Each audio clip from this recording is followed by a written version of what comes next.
Hi, everyone. We wanted to welcome you to our August meeting. Um, Welcome to our members and all of our guests. We're so happy to have you with us.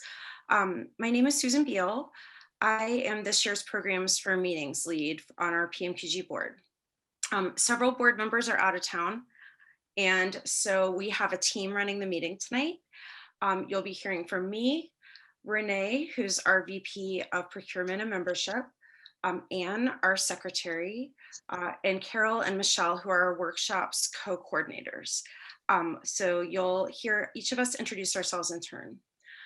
We're so glad to have you join us for a wonderful presentation, Stories and Stitches by Sujata Shah. And her lecture will be the first half of this evening. And afterwards for our business meeting, we'll start off covering some important Guild updates and information to share with everyone. But for this first hour though, we would really like to focus entirely on the artist we're presenting and her wonderful work.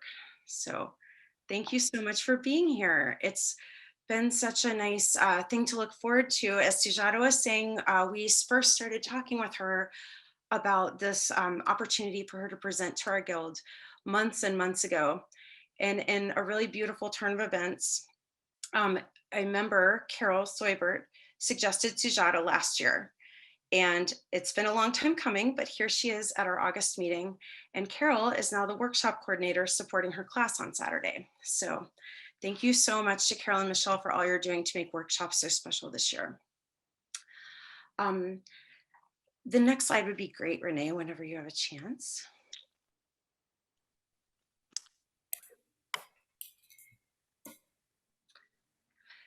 Thank you so much to our valued 2021 Guild sponsors. We appreciate each of you so much. Guild members can visit the members only page on our website to find out about any discounts for local folks in person or online or mail order options for those who are not local to Portland. I wanted to share some breaking news. Modern Domestic, one of our 4 sponsors, has just announced that they're offering 20% of all online sales to benefit Haiti and Afghanistan. So please visit their website for all the details, or if you subscribe to their newsletter, you'll be seeing that as well.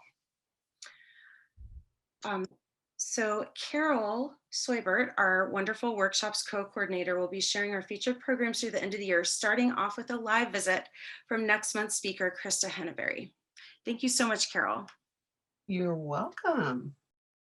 All right, pop, it's pop-in time.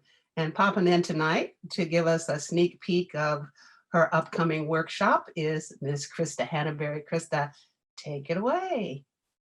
Hey, everybody. Thank you so much for this opportunity to visit with you super quickly at the start of your meeting. And I'm thrilled that you have the wonderful Sujata with you tonight. I'm doing her Kawandi workshop next month, just after I see you guys on the 18th. So we're going to be doing speed date with improv. And if you've heard about this class, or if you haven't, it's a really fun day where we work through 7 or 8 different improv piecing techniques, free cut with no rulers, and using our rotary cutting equipment.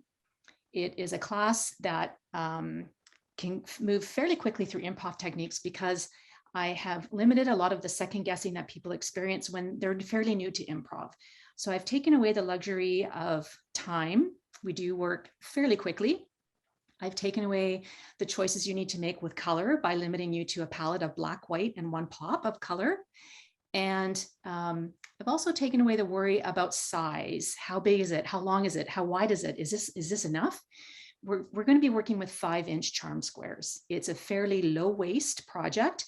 And the result of the class will be a quilt that's about this size. So it's a small wall hanging, or it could be a pillow. And I also tell my students that if you decide improv is not your thing, it can go in your dog crate. It's okay by me. So I would just love you to join me to learn all these different free cut improv piecing techniques. And then at the end of the day, we go through examples of how to piece all our disparate blocks that are all different sizes and shapes together without squaring up and making all of our work smaller.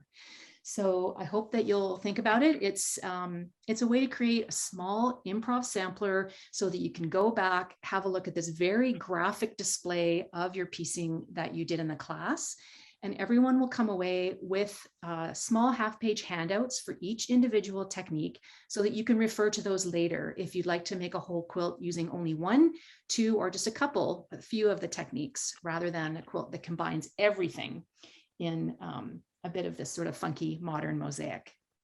So I think that's all I have to say for tonight. You can check my blog or my Instagram at PoppyPrint for lots of examples. And if you want to check the hashtag speed date with improv, you'll see hundreds of student samples there of different fabrics, colors that people have chosen, and ways that people have used this class to expand on their own improv practice. Thanks for having me. Thank you, Krista. Great news. All right. I think I'm up next, am I not? We're talking about upcoming workshops through the rest of 2021. Following Krista in October, we are going to have Tara Miller, who's going to be doing a presentation on graphic quilts of the 20th century. That's going to take place on October 21st at our guild meeting, 7 p.m. PST. Next slide. Then we're very excited, and you guys are going to be on the cutting edge of QuiltCon. Audrey Essere is coming back to explore curves on November 13th. This is going to be a preview, I understand, of her QuiltCon class. So we're going to be in the know well before February. All right, next slide, please. Que bueno, Carolina Oneto is going to be presenting for us in November. Friends of Color, wonderful quilter, as are all of our presenters here at PMQG. Her workshop, Organic Shapes, will take place on November 21st. Prior to that, she'll be doing her lecture, Friends of Color, on November 18th for our November Guild meeting. Next, please. Deborah Borchert is going to be presenting Captivating Compositions on December 9th for the Guild meeting. And then she's doing a very different kind of workshop, I think, for us.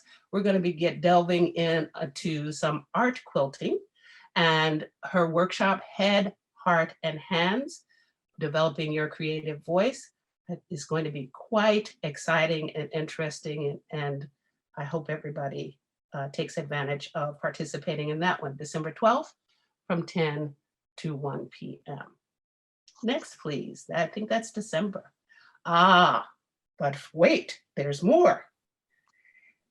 We've got some new 2021 bonus programs coming up. So we got extra nibbles and dibbles here. So in order to get us all freshened up from this very different kind of year we've had, we have some special series and bonus lectures, demos, and presentations coming out for you. And we're going to share 3 of them today. These are all free to you, our PMQG members, to attend. They won't be recorded, and there will be no guest pass. But this is an offering to you in way of thanks and to all of our members. So next slide, please. Carol, Yes. can I share a bit more about the rest of the bonus process? Because Absolutely. Please go right ahead, Susan. Thank you. So if we could go back to the previous slide for 1 second, that would be awesome. Thanks, Renee. And if not, we'll stick with this one because it's good too. Stick with this one. Let's stick with this one. Oh, shoot. I just, if you can go back, that would be good. Let's see. So I'll just share a bit about how this came about. We have been so incredibly lucky this year to have international and regional speakers and members that we would not really be able to include without the wonders of virtual programming. So this is a silver lining that we're really able to not just work with incredible folks who are within a flight or a drive of Portland and have members within a drive of a certain location that we meet at, but we've been able to really open things up. And another aspect of this, as we have reinvented ourselves in the last year and a half, is that we haven't had to pay flights, hotels, and workshop venues costs in person as we normally do. So our wonderful treasurer, Angel Van Note, was able to find our program's budget, and we had, through all 12 monthly meetings, not spent all of it yet. So she suggested that we add more programming, and it was a great challenge to take on. We would really love to share that everyone we have coming with some more, we're going to confirm soon. But what's really nice is that we drew all of these folks from member submissions. We want to bring who you want to see. And each of these opportunities is, as Carol shared, it's completely free. These are drop-in. You don't need to register. They are only open to members, and they are meant to just be a source of joy, just something fun to brighten the rest of this year. And as a deep, deep thank you for our members for staying with us through, I guess, 17 months of Zoom now, and how much we appreciate you. This has been several months in the making, and I can't tell you how excited we are to announce tonight. So Renee, if you could show the slides again, that would be wonderful, because I would love to go over who we're bringing first.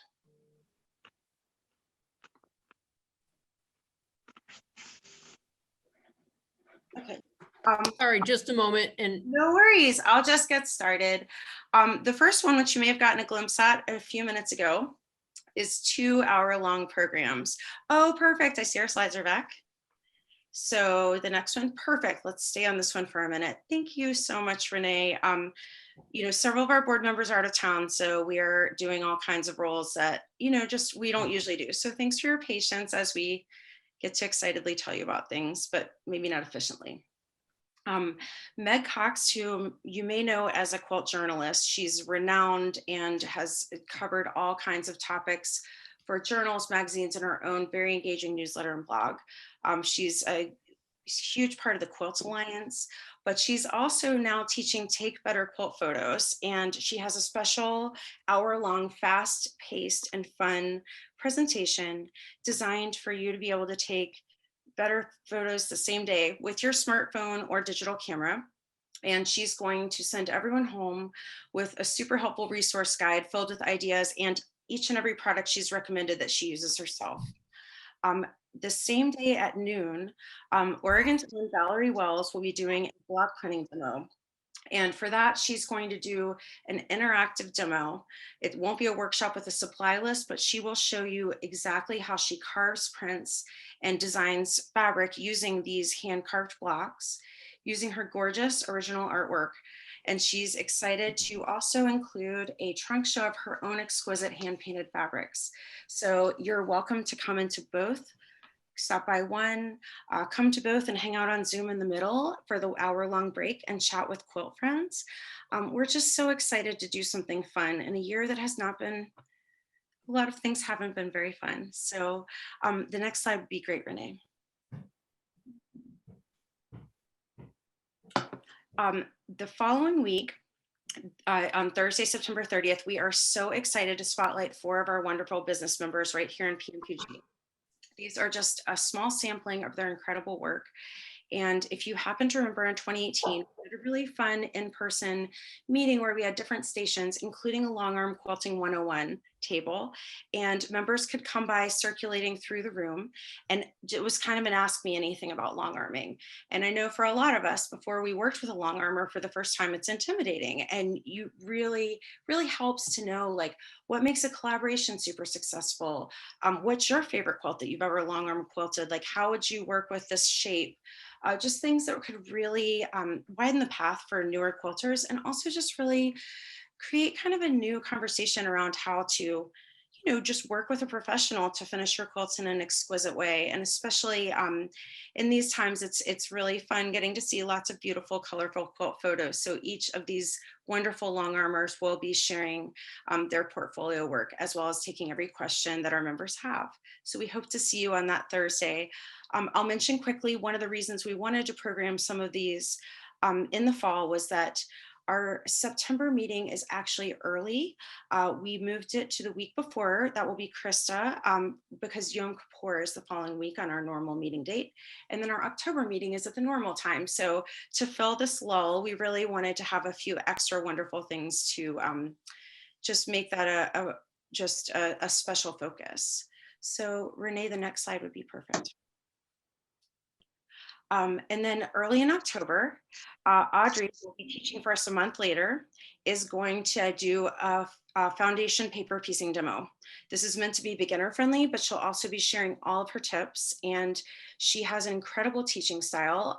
I know a lot of us took her watercolor quilt class last year, and it was really fun. And she's been so excited to teach with us again. So we're thrilled to welcome her back. And at 10 a.m. Pacific, we have an artist we can announce soon, but they're on vacation, so they didn't get a chance to review their contract. And I mean, let's be honest, who wouldn't rather be on vacation than sign a contract? So we'll be able to tell you soon, but they are wonderful. And Audrey will be at 12 noon. So all these times are in Pacific, and we really hope that they're friendly to our East Coast and other time zone participants, where 7 p.m. is 10 p.m. or in this case, we're able to offer you a daytime program that's as accessible and free as our monthly meetings. So thank you, Renee. Next slide's perfect.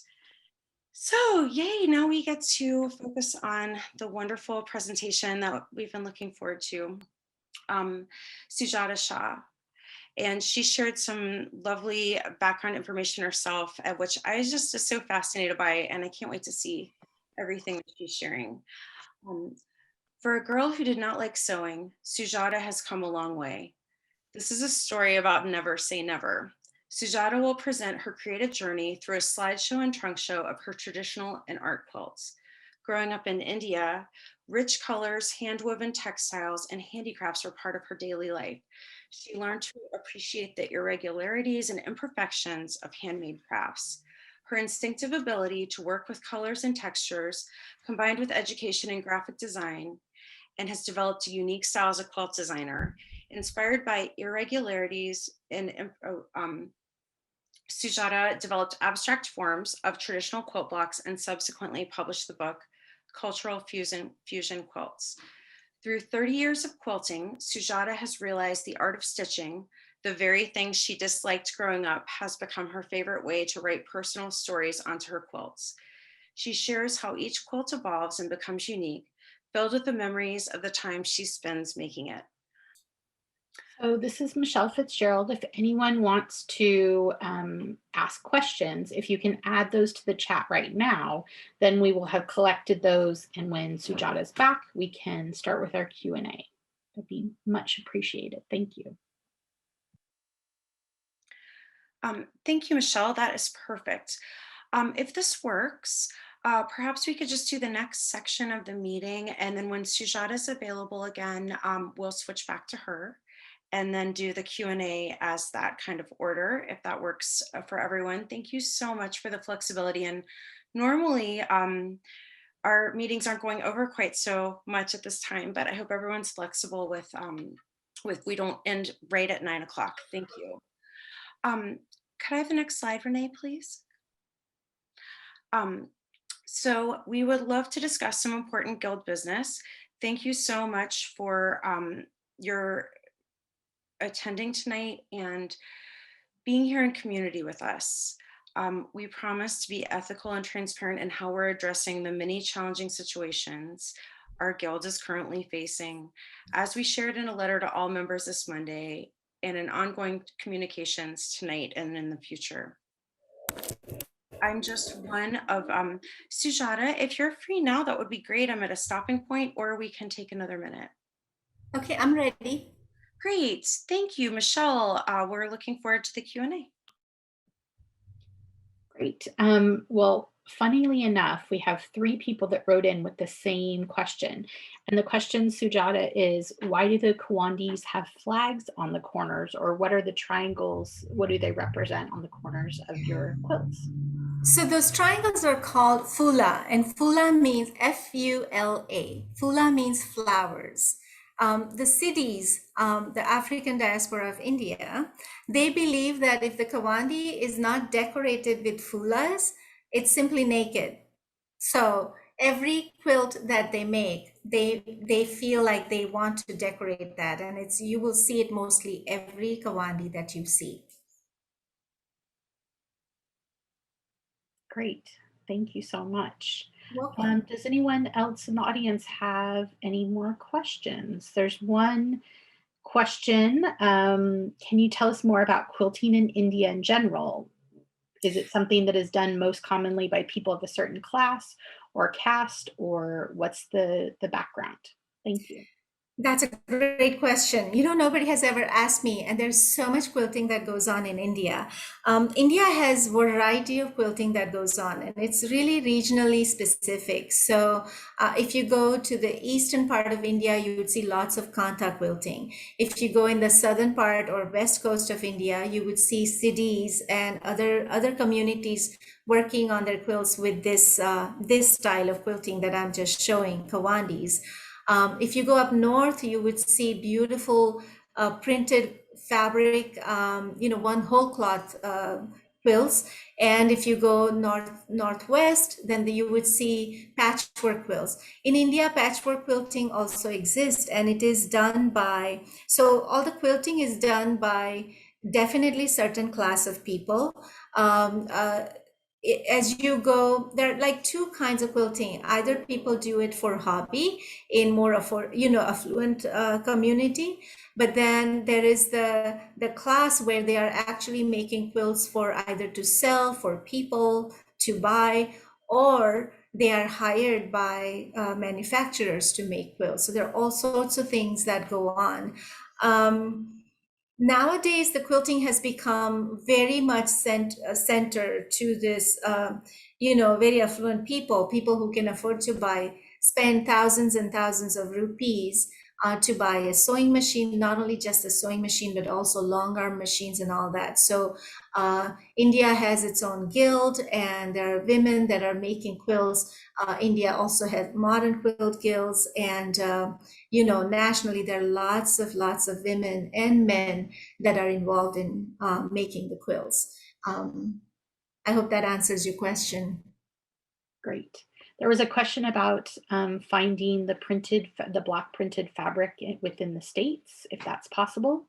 And then the last question was about your work with the city people. Okay, so as far as fabrics go, I know that Amy Butler has her pop-up shops. She imports fabrics from India and she sells them occasionally. So you can find it there. There are lots of shops on Etsy. As soon as you put maybe block prints of India or whatever, you will find Etsy sellers that are selling the prints. As far as local shows and all, I haven't really come across many people here on the West Coast that are selling the fabric. There was one person that I'd run into many years ago, and that was on the East Coast. So that's my little, just information that I have about the block prints. As far as the second question, working with the city people, I personally want to first of all tell you that I have not learned Kawandis from the city women. I have not personally met them, as like what they do and all that. So everything that I have learned through research, and then there are a couple of organizations in India where I have been in touch with, and they are working with the city women and their betterment. So sometimes I would just get on the phone and talk with them, and sometimes I would just go and on their website and learn about that. Now I don't have those website handy right now, because that's probably the people who are taking the classes will get that on Saturday. But in a nutshell, I can actually say that they are very poor. They don't have A lot of the people don't even have electricity and power and education, water, all that. And so these women that I know, they are really trying hard to form some sort of organization, NGO sort of work where the women are working on quilts and they are being bought by local people over there, so that way they can earn their living. I know over here, Henry Drual and his wife Sarah Khan. These are two scholars from, I think, Chicago area professors. They have formed a city women's co-op, and they have brought the quilts to the museums here in San Francisco and Boston area, even New York and all that. And they also have a website. So whoever is sharing um, the the information in the chat, if you can, yeah, I read that, and I think that's one of them. Also, if you can just write the name of Henry Drual and Sarah Khan, there, you got it. So thank you very much for that. So you'll find a lot more information over there, more than I can give you. And I intend to work with them as soon as I can get to India. That is my first and foremost hope now that I've been working on the Kawandis. Anything else? In the interest of time, I think we're going to wrap up this part of our presentation, and really want to thank you, Sujata, for all of the personal stories and all the information that you shared. It's great to hear someone else's quilting journey, and we're so appreciative of all the information that you've given, and we can share more information at a later point if there's things that didn't get answered. Sure. Thank you, Susan, and thank you, Gil, for inviting me. I appreciate it so much. I know I went a little too long, and then, anyways, thanks again. Thank you so much, Sujata. That was lovely. And thank you, Michelle, for that wonderful Q&A. It was really, really nice to go a little deeper on some of these beautiful pieces that you showed. And we can't thank you enough for coming to visit us this month. I'm looking forward to your class, and I know 19 other members are too. Thank you, everyone, for your flexibility and your patience. I don't want to abruptly transition from this absolutely lovely presentation, but we would really like to be able to speak to some of the most pressing issues facing the Guild and just be very transparent with that, and then move right into all the positives of what we offer and building our community in terms of our small groups and our other ways of reaching members. So if you'll excuse an abrupt transition, I'd like to just move into what we'd like to share with you. I am one of 8 board members. I am currently doing programs for meetings, but I'd just like to speak for all of us as a 2021 board and share that we apologize for and fully acknowledge any and all hurt and trauma caused these last few weeks, as well as any older patterns of oppression or exclusion, in the hope of truly centering our valued and appreciated LGBTQIA+ members, Black and BIPOC members, those experiencing disability and lack of access, and others who have been historically underrepresented, in an intersectional and respectful dialogue, and most importantly, actions. Some of our most important work has been taking place in our DEI, which is Diversity, Equity, and Inclusion Committee, which I co-chair in support of Kimberly Benefield, who couldn't speak tonight but wanted to add her voice in these next remarks. Our committee is welcoming new members. We would love to have you join. And our next meeting will be September 14th, as shows on this slide. There's a bit more to cover, and we'd like to update you all on these efforts, as well as clarify some important points that our members have asked about. 20 of us met in the DEI committee space last week to work together, including the global MQG DEI co-chairs, Alita and Kendra. Not many MQG chapters have active DEI committees, so they came to visit ours, and we're a wonderful support. First thing I'd like to share is a huge positive that we are eager to collaborate on. PMQG has been working for months to develop and offer a DEI education opportunity for as many Guild members who are interested. This is a huge priority of ours for this entire year, and we are thankful to be able to get to the point where we were able to start scheduling it for November. This is still coming together in every way. We're stronger together, and we would love to have you meet with us in our next DI meeting. Please email the Guild if you'd like to get involved. But this is working with an incredible organization called Construct the Present. It is a facilitation led by Black, BIPOC, and women-owned organization. And we would truly appreciate the opportunity to offer this to as many interested folks as possible. Thank you. Anna shared the link to their work in the chat, so you can check out more about that. Please contact us for more discussion, and we'll look forward to that. Alita and Kendra also shared an incredible update. MQG's DEI committee globally is developing a clear, consistent grievance policy they'll be offering to guilds as soon as September.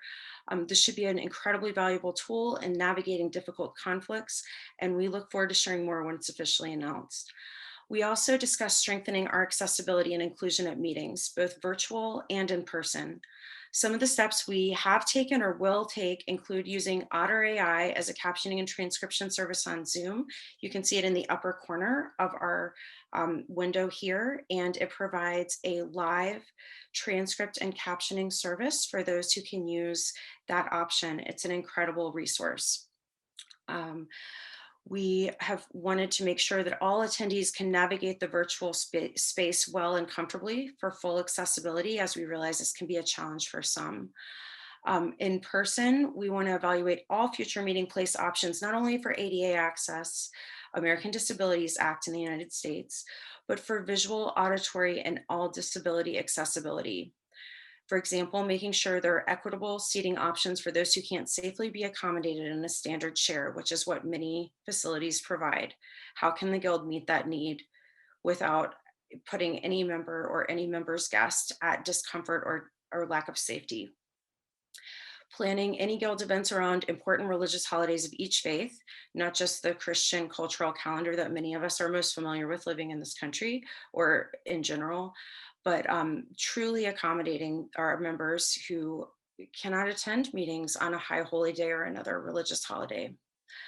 And most importantly, programming only speakers and teachers who align with our Guild values. I think we saw that tonight, and I'm so proud of the work that we've done to have people we absolutely support in both their creative work and their social justice work as our featured guests, our honored guests, and artists we directly support. Our goal in DEI is to focus on the roots, not the branches. We want to build lasting change, and we want to do better each time that we have the opportunity. Instead of always reacting to crises and stresses, our goal is to go deeper and truly nurture the roots of not just our organization, but our world.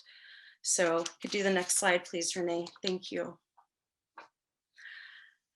A very important part of the DI meeting focused on discussing St. Andrew's Church, our meeting space of the last 7 years, and developing important criteria to evaluate any potential future meeting spaces. I'd like to briefly share about St. Andrew's, just as questions have come up since the town hall event, and also transparently update everyone on the important process of considering new meeting space options. PMQG met at St. Andrews for 7 years until February of 2020, and we paid them $110 a month for a very large meeting room that is ADA accessible. As a church, they rent out this community space to raise money for their food pantry program, which serves weekly meals to those experiencing homelessness in Northeast Portland, as well as offering funds for utility bills and rent to those at risk of losing their housing.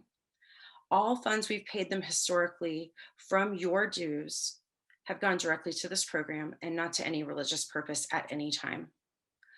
St. Andrews is also a sanctuary space for refugees and immigrants, welcomes and affirms the queer community, and their congregation engages in an active anti-racism social justice practice. Anna's putting links in the comments if you want to look into these at your own time. In the town hall event, our Guild president described St. Andrews as having been kind to us, which drew questions. I'd like to quickly clarify that. When COVID closed down our in-person meeting options in March 2020, our guild was in a binding annual contract for 10 more months, which they released us from without penalty, saving us $1,100 in rental costs. Many businesses were not nearly that accommodating to nonprofits who rented space, causing financial harm and immense stress.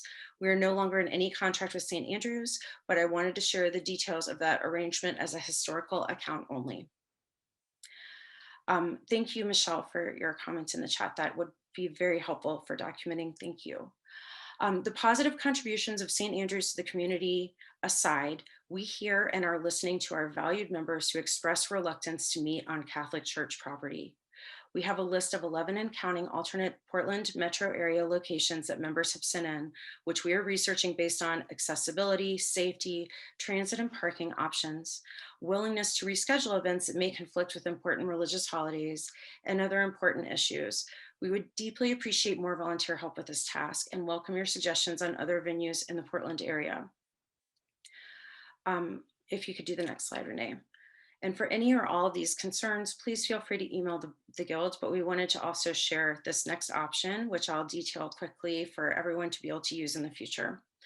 As we shared in our letter to members this week, concerns are being raised about PMQG's historic and current practices regarding inclusion, support for, and treatment of our valued LGBTQIA+ members.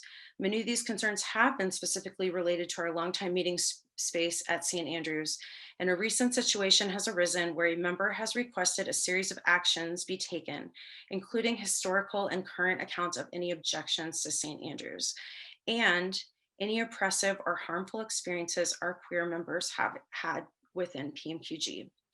Our letter included those requests, but the formatting broke. MailChimp and a previously Google Doc typed are not compatible. And it read as if the Guild was asking for these sensitive accounts for our own purposes. We shared this call only at the members' request. We absolutely do not want to burden any queer members or anyone who has felt marginalized or harmed with the demand to tell your stories to a board of people you may not know. This is an unprecedented situation in over 200 modern quilt guilds around the world, and we're receiving support and guidance to navigate this, causing as little harm to those in pain as we possibly can. Next slide, please. Like our in-person town halls with paper and Post-it notes, we wanted to offer a completely anonymous option for members to share any sensitive information on this topic or any other in complete privacy.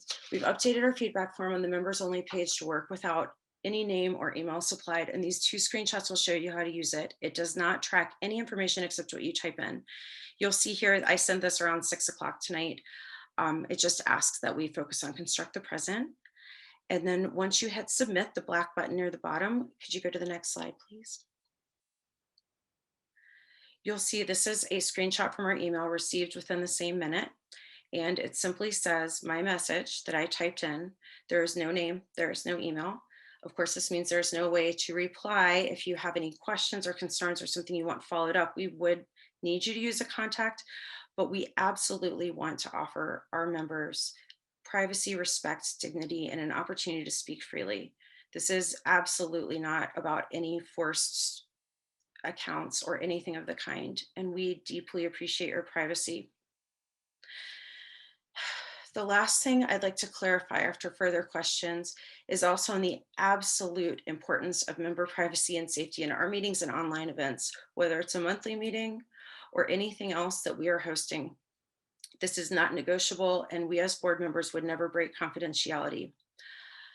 We do not record any meetings except monthly meetings, minus the presentation, the town hall, and the most recent DEI meeting of like 3 or 4 that we've had previous, in the hope that they serve our members who could not attend.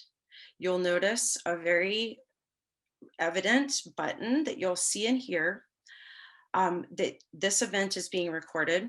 It's quite awkward when our speakers start and finish, but it's effective because everyone should know when they're being recorded. That's an absolute. So you cannot attend our recorded meetings unless you agree to recording. If you did not agree to recording, you can be assured we are not making any physical or visual recording of the event. I want to just be really clear on this because it's come up as a concern. We do use Otter AI as a very important accessibility tool in all of our Zoom hosted events, including workshops, small groups, Quilter, Filter, and so on. These automatic transcripts pile up. It's a service that we subscribe to that has been incredibly helpful for those with accessibility needs. And then we delete them because we don't need every single thing, but it's saved in case, for example, tonight, I have to admit, after our interesting start to the meeting, I was somewhat distracted. So I'm really happy that Otter AI captured what Sujata Shah shared because I couldn't fully concentrate on it. You can access it at any time when you click on your own Zoom button, but the Guild account just has a backup of every Otter AI for the last few sessions, and then we delete it to make space without ever looking at it. Recently, an attendee of an event reached out with a concern that someone else had made disparaging comments during a specific event. We looked through that transcript only because it was reported to us as a concern, saw the remarks in question to confirm them, and have taken no other action on this and will never share any further details on who was involved or who was spoken of, except for that we need to develop a simple, consistent, and fair code of conduct for our online events that protects everyone's safety equally. I would hate to see, and I know everyone in this guild would hate to see, the slippery slope where disparaging comments become more. And I'm not attributing this to anyone in particular. There's no member that I don't care about and that our board does not care about a great deal. But it is a heated time, it is a difficult time, and we need to all agree to protect each other, speak with respect, and meet somewhere that is better than much of the last few weeks. I deeply appreciate everyone's time. I don't want to keep, okay, I see Amy has asked a question. All the small group Zoom calls have a pop-up that says this event is being live streamed as well. Can you talk about that? I would love to address this later because I don't know the answer to that. If another board member who is on and we're down to a small group because of summer, I would love to make this an important point. Thank you for asking because I haven't, Erin is our social media and tech lead and she will know, and we will make sure that that is clearly addressed. Yeah, thank you, Anne. Okay, that was a lot. We are very open to continued questions and I can answer in the chat. We will follow up on everything that anyone has asked or wants to share. Can we go to the next slide, please? So moving on to 2022. We have our annual open call for interested members to consider volunteering on the PMPG board. This is a one-year commitment and current officers will absolutely support you in the transition. You can email our contacts with any questions. We would love to connect with you at any time. What I hope is that we'll be able to have some incredibly positive growth come out of this very, very difficult and hard few weeks, and that we will be a stronger, more equitable, better, and more responsive guild as a result. We are committed to transparency and hearing all member concerns of any topic. And I hope this anonymous tool helps, but we'd also love to talk with folks who would like to get involved as volunteers themselves. We would welcome you and be thrilled to collaborate with you. Next slide. And then Renee gets a chance to lead, and we will have a 2022 meeting ballot going out on Monday. We need to vote as an entire guild on how to meet in 2022. Every single vote is equal. Board members do not make any decisions on this. No one has a louder voice than any other paid 2021 PMPG member. We want to hear from you. There will be multiple options. Next slide would be great because it shows a little screenshot of the in progress ballot preview. Ranging from our current virtual only meetings and events all the way to in-person only, with many hybrid options somewhere in the middle that could serve our distant members. And those who have concerns about COVID may have unvaccinated younger children or medically fragile loved ones and are simply uncomfortable with being in person. This will be a ranked choice ballot where you choose the option you are most comfortable with, most excited about, and place that first. And then move on down the line to the one you are the least excited about and rank that last. You can change, rearrange, and change options as many times as you like until you hit submit. Voting will be open for 1 week, and we are here to answer your questions at any time. If anything is unclear, we can send out newsletter updates or anything else that helps this process as clearly as possible. We thank you for your active participation. This is a huge decision and we will navigate it together. One note, no matter what meeting format option wins the popular vote, everything in person depends on our current public health situation in Multnomah County and Oregon. Any in-person events may need to move to virtual. The leadership of the 2022 board will handle that, and I have complete confidence that they will be making the best decisions for all of us. But please understand that events may change, but that we will do our best to accommodate every member, and we are honored and humbled to have so many of our international members joining us for this virtual year. And we hope that we can continue serving everyone's needs as equitably and as thoroughly as we can. I want to add one last thing. Renee will be detailing this, but what I love is we're going to try to support some options where you can have a small group that's meeting in person or virtually and really grow our community. We may not be able to all be in the same room for longer. We don't know, but let's do what we can to bring joy, build community, and sew together. So thank you so much, everyone, for your patience, and thank you for all the wonderful questions and comments. Thanks, Renee.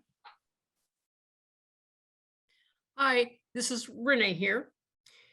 One of the favorite things about being in a guild is getting to know your other guild members. And the best way to do that is to be part of a small group, whether you sew at the same time in the same room or on a Zoom chat if you're in different areas. There is we have a new volunteer who is heading up small groups, and there will be a form coming to fill out to aid us in getting members in similar locations to meet up. I hope you can take advantage of this. Amy Dane, are you available? Yeah, I'm right here. Fabulous. Hi everyone. I'm Amy Dame. I'm a Portland member, but I live outside the northern Vancouver, up in Canada.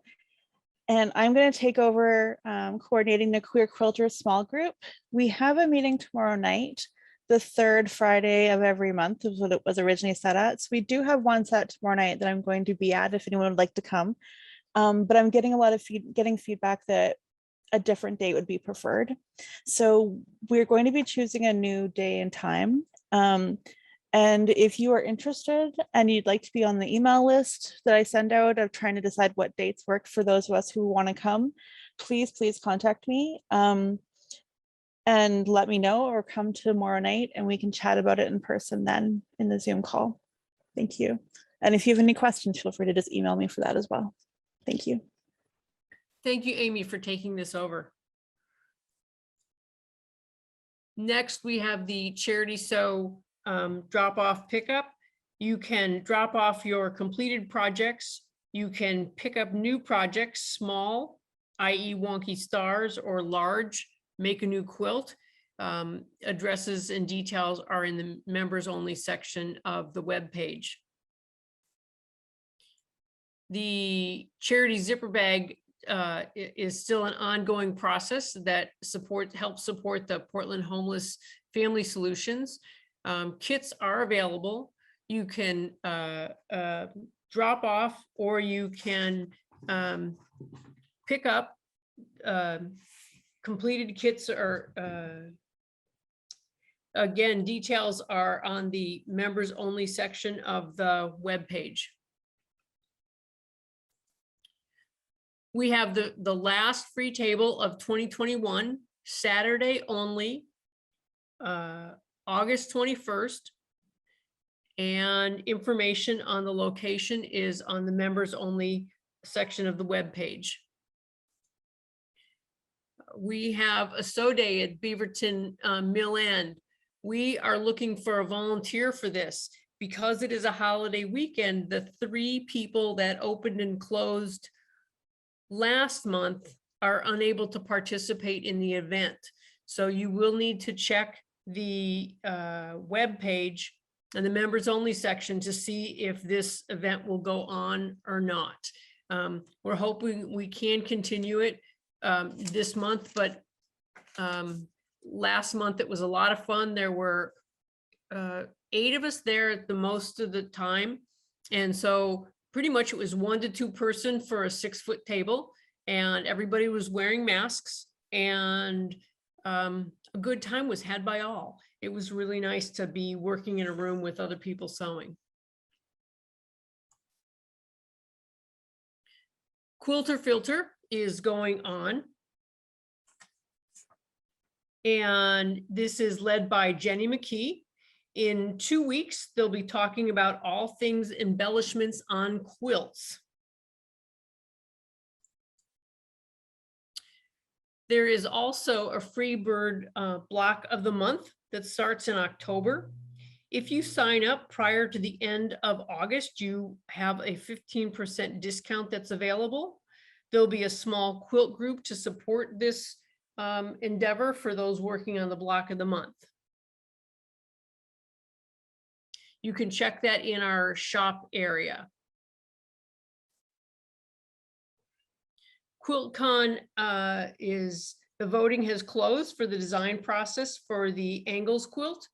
You can still participate as we need members to make blocks. You sign up on the members only page. Fabric will get mailed to you, and you mail the completed block back to the guild member that mailed it to you. The first design is by Sam Hunter. The second design is by Beverly Tiemann, and she did this design as well as the next design. The fourth design was by Joe Walshenlager. I'm sorry if I mispronounced your name, Joe. And the winner, the quilt that was selected for the design process, is Sam Hunter's design. So don't forget to sign up on the members only section to help create this design. Out of state members are also welcome to join, because we just do this one by mail. Is Tara available? Tara Evans?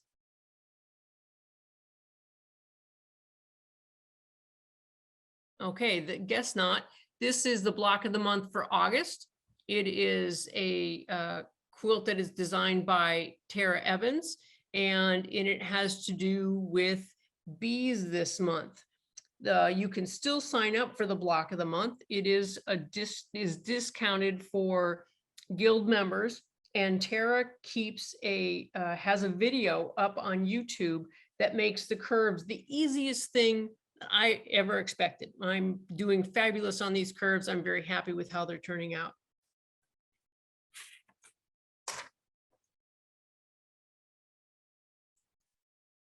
Susan, you're up. Great, thank you so much. I wanted to share quickly that in October, 2 meetings away, we will be hosting our 4th annual fabric fundraiser. We went over this in a lot more detail last month, and in the interest of time, I'll keep this quick. But essentially, Renee, our wonderful procurement VP, has been getting incredible donations from companies. And then members have generously offered their own sewing fabric supplies and other, items. And we end up putting it all together on Instagram, and Allison Evans and I will be co-leading this year. We welcome volunteer support, we welcome your donations, and we welcome your bidding on the fundraiser items. 100% of the money will go directly to CARES Northwest, which supports children at risk or in the aftermath of child abuse, and Outside In, which supports mostly young adults and teenagers, although folks of all ages who are primarily experiencing houselessness, mostly in the downtown Portland area, although they are moving out to other parts of our county as the need increases in other areas. We would love to talk to you about it more and stay in touch, and we'll be sharing longer details in the September meeting as well. Next slide would be great. We have one last volunteer ask tonight, and it really is something special. If you're familiar with the Northwest Quilting Expo, this is their 20th year. and we have been invited to have a PMQG special exhibit. It is in person in North Portland at the Expo Center, and they've invited us to show up to 30 member-made quilts. They don't have to be made this year. I'm sure there's a size restriction. I can certainly let you know later, but it is a very open call. They would just like to celebrate their 20th anniversary in the spirit of their founder, Shelley O'Donnell, who is an absolutely wonderful force in our local quilting world. Her husband is continuing her legacy and reached out with a personal invite for us. What I would love to ask is if anyone's interested in volunteering, please email the Guild or use the contact form. Anything works, but please do put your email in the contact form if you want to reply. We can keep it a smaller exhibit if 30 quilts is daunting. This has been a really sweet tradition, and our sibling guilds, Seattle and Vancouver Modern Quilt Guilds, have also shown there. So it is something that has been a very special part of our guild history. If you're interested, please email the Guild, and you can see all the information on the Portland, the Northwest Quilting Expo, and we will share it in the chat as well. Thank you. And then the last slide for me is a business member spotlight. And if you're familiar with Kazumi Peterson, she is an exquisite long arm quilter. She has 4 gorgeous pictures here, but you can see her sensibility and her style is so beautiful and approachable, and everything she does is so thoughtful and composed. So we're absolutely thrilled to welcome her later in September for the Long Arm Quilting gathering, where we'll be spotlighting 4 quilters, and you can see much more of Kazumi's work then. Please contact her, as you can see on this slide, grab a screenshot or take a picture, and Kazumi would love to work with you. Thank you. Renee back again. So is Linda May available? Linda May Vaughn? So this is it looks like it's a small block inspired by the architecture project, which we recently had a class on. And so this is her project. Is Carol available? She is. All right, real short and sweet. These are mid-mod minis or mini mid-mods from the David Owen Hastings mini mod class. These happen to be shaped up as coasters, but they could be put together as a pillow top or as a wall hanging. Great fun and a nice way to do some practice or warm up, and definitely items for the gift box. So thank you. Is Beth Wells available? I'm here. Hi, Beth. How is everybody? This is a class that I started with Gwen Marston. I used my hand-dyed fabrics, a little bit of shibori, and I threw on some ECATs. I think the thing that really I like about it most, though, is the little coral binding, which I cannot take credit for. It was Gwen's suggestion. And I photographed it at the Naughty Lamb in Forest Grove, a really cute yarn shop. And that's it. Thank you. The borders are really nice touch. Thank you. Anne Marie, are you available? I am. So this is my submission for the Modern Quilt Guild Make a Difference Challenge. And I knew what I wanted to do for the center. I'd used clip art. My husband suggested doing the 4 seasons for the tree theme. And I went to Modern Domestic, and Michelle, when I was picking out the background, she said, that's a bold decision. So I called it Bold Seasons. That's it. Thank you, Anne. Mm-hmm. Marcia? Hi. So this crystal clear is from a quote by Greta Thunberg, and the quote is, "For 30 years, the science has been crystal clear." And of course, she's referring to climate change. This is a wall hanging. It's about 20 by 28. rather than photographing the whole thing, I did sort of more of a close-up so that you could see that my fabric is actually plastic things that would otherwise go in the garbage, things like chip bags and popcorn bags and all sorts of plastic bags. And I used it just like fabric. I'm working on a couple of wall hangings. I did a cow also in plastic and one other. And, you know, they're just really to highlight climate change. And yeah, that's it. Thank you.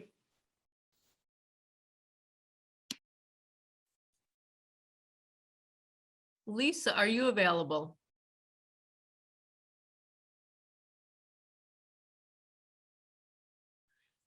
Well, this is a wall hanging done by Lisa Rice, American Democracy in Distress, Ignore Race at Our Peril.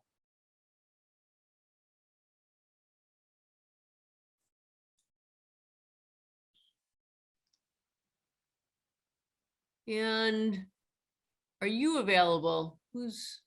It's me, it's Marina. Hi, thanks. Hi, this is my assemblage quilt. It's the front and the back. The front is a chart that is one that my son, who is earning his PhD in zooarchaeology, that was part of his thesis submission.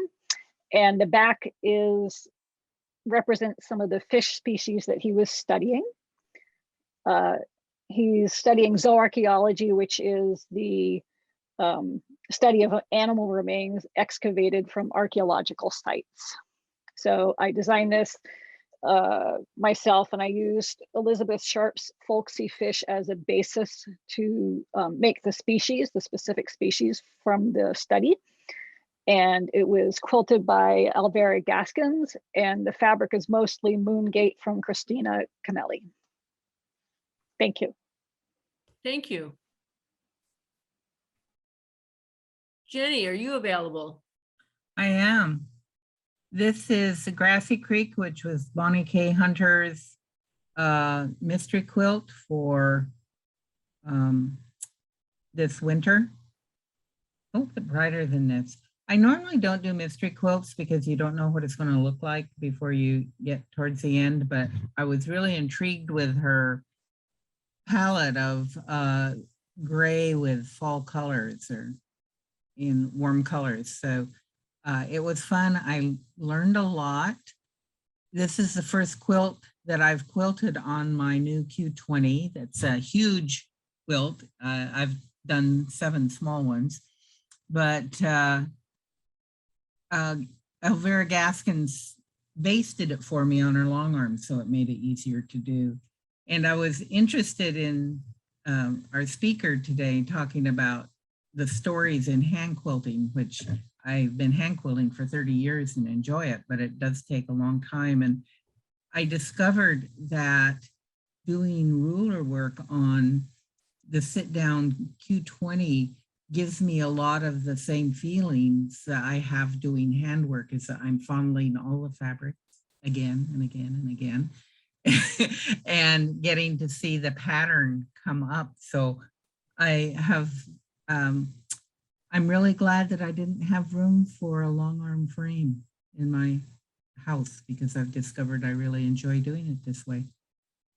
Thank you. Thank you for sharing. Nadia? Hi there. Oops. Hi there. I'm Nadia, first time shower, first time teller.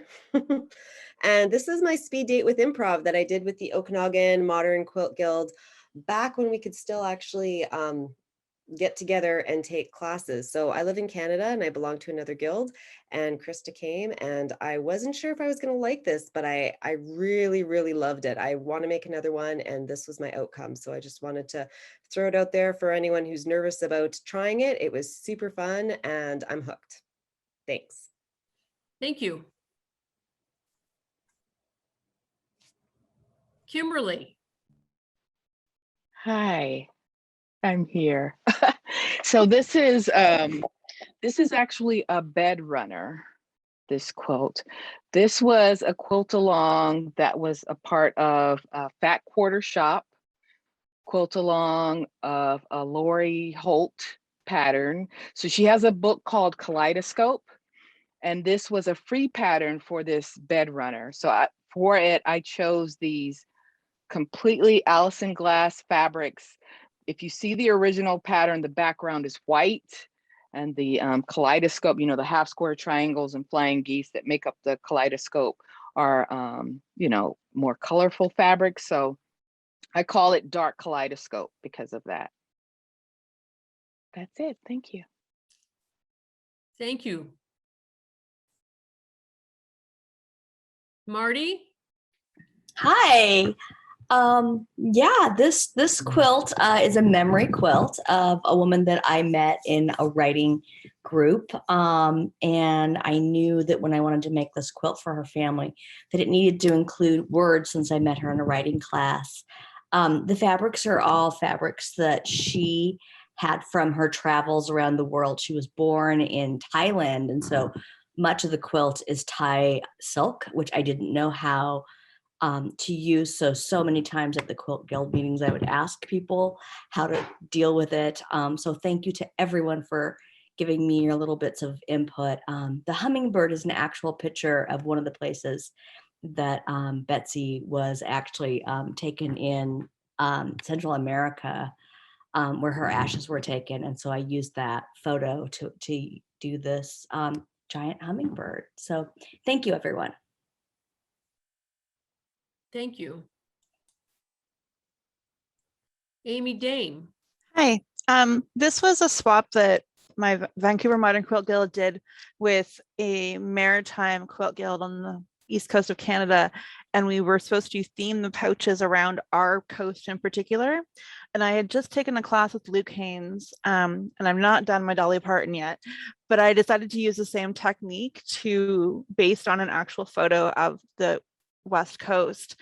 So it's kind of small, but in the bottom corner, you can see the photo outside Campbell River that I used. I really I thought that the way that we get those like shades of blue for the mountains on the West Coast was like the perfect use of Luke Haynes's technique.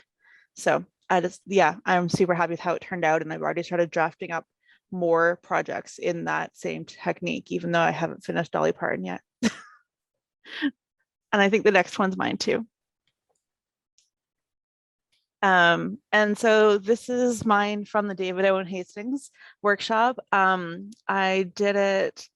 I knew that I would never use coasters.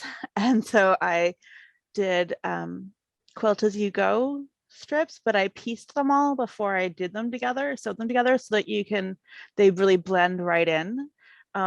I did not choose the right color palette or the palette we were supposed to choose.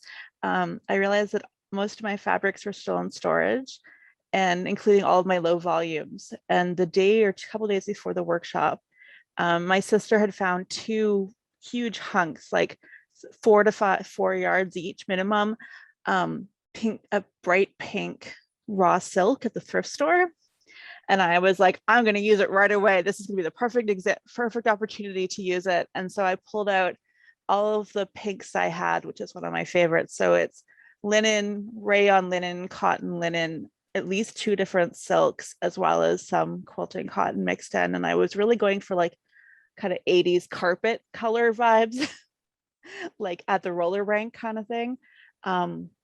Anyway, I did it really quickly. I got super gung-ho and I had it done less than a week after the workshop because I just couldn't put it down. And I also wanted to share one little thing that I discovered. I know we're really low on time, but I love the look of the hand quilting, and I really appreciate tonight we're talking about, embracing the imperfections, but I also really enjoy, straight lines and perfect circles. And so I don't like to mark, especially on things like silk and linen. So I cut out circles and I cut out strips out of freezer paper and ironed them on so that I could do my little X's and I could do my straight lines and I could do my running circles. running stitch circles around them. And that way I wouldn't have to worry about washing the silk fabric that's a wall hanging after I was done to get the marking out. So I love it so much. And everyone else I show it to is like, that's cool. And I'm like, no, you have to like it, really, really like it. So I hope everyone else likes it too. Thanks. Thanks for sharing the tips about how to get things lined up. Because I also kind of like things kind of more on point than creative lines. Yeah. Yuwanda? Hi, it's my Hi. bedtime. I'm trying to stay awake. Yeah, it's after midnight. So this is one of the Kawandis that I had made in Sujata's class I had taken a while ago, and it's all cherry wood fabric scraps. The Sankofa bird and the symbol, paying homage to the CDs as Africans in the South Asian in the diaspora. Yeah, and I like big stitches, and as you can tell, those are probably all 1/2 inch at least, but that's my rhythm for hand quilting. Small does not work for me. That's it. Thank you. So thank you all for coming tonight and staying for our longer meeting. Here are some summary of dates that are all on the web page under the members only page. If you need information about that, Krista's workshop for the date at Improv is on sale now.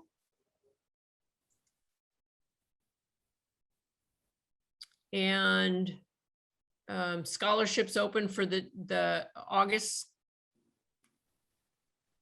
2nd. That's already passed. Man, time is flying. So tickets are already on sale, and the other meetings. Thank you so much for coming. If you would like to stay and chat at all, you're welcome to. Have a good night, and thank you for coming.